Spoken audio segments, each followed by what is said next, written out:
fadume ayo Oromia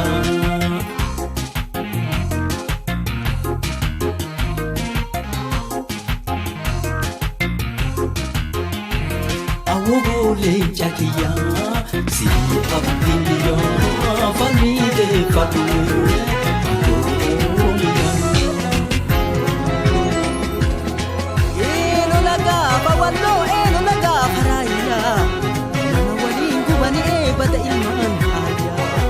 Lola jali jalango harma muraan nole harka muraan nole harka kenna judinna harma muraan ayode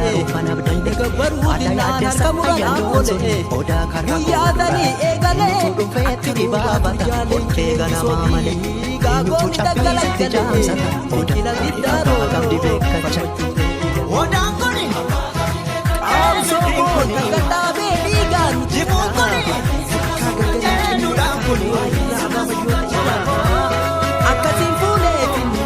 Sejarati hayuna sasa duga jalatte sorsa kare bibu osodi nagabari tira kani gole general mangale jamalando biyate kipsitu apato pati jirma pata kode ya sagaliti kanara kamal galtu itti tare dabare iratire dabare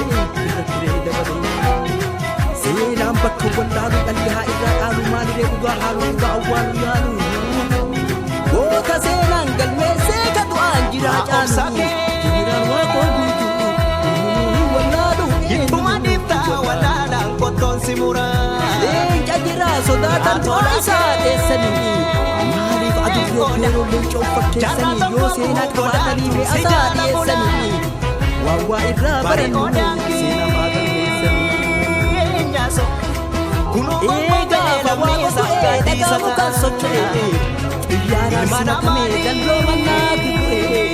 Makina tu gerisela fora tahule japi rawale tu se Wo taul fila kabu karan fisa tile kuna mitu se Ine kaya mata tu kadina tu mati ambole egere paisa simate Ego tagol minti puyo nagate male Kasiti ulfina Teran wango matawala bugale Lake gota saniti gota kanan gale timbone dadanna tingere romanu tingere romanu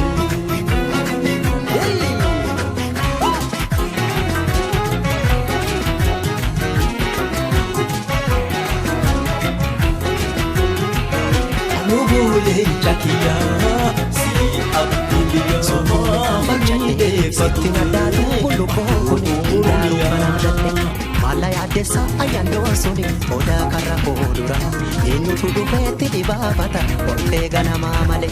enu tu chapi sati jamsa jakiya kabile kacha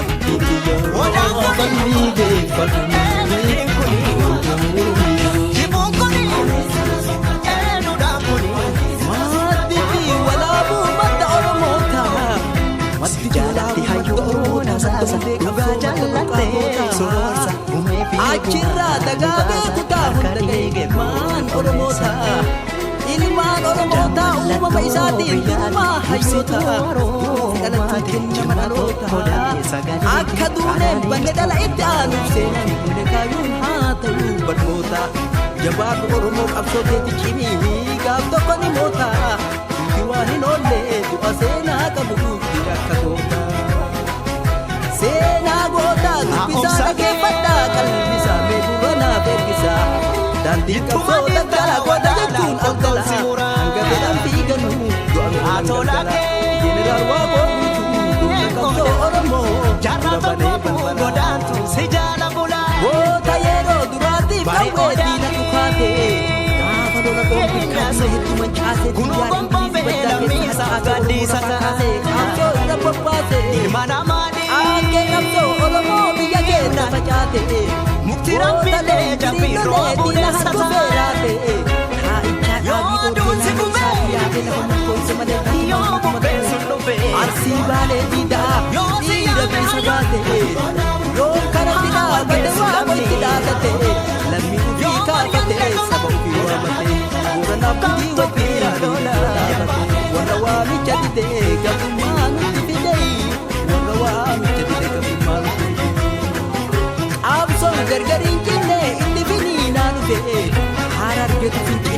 kuffisee kufee akka jaarraa abbaa gadaa akka ilmoo tuttuu diinatti karaa tufee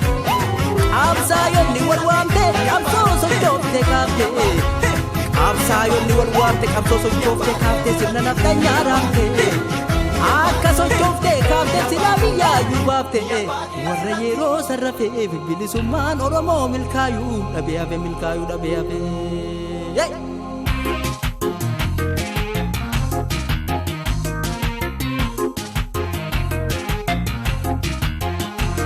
Awugolin chakiya si abdiya falmide fatume ayo Oromiya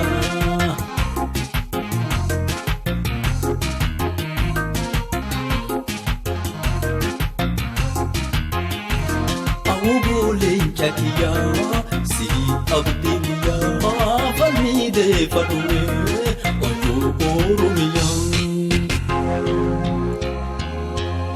warra waaqoon hordofee faana isaa gabba'ee diinatti qawwee dhahe bara 1962 lola baaletti ta'e guca qabsoo Oromoo isa dhiigaa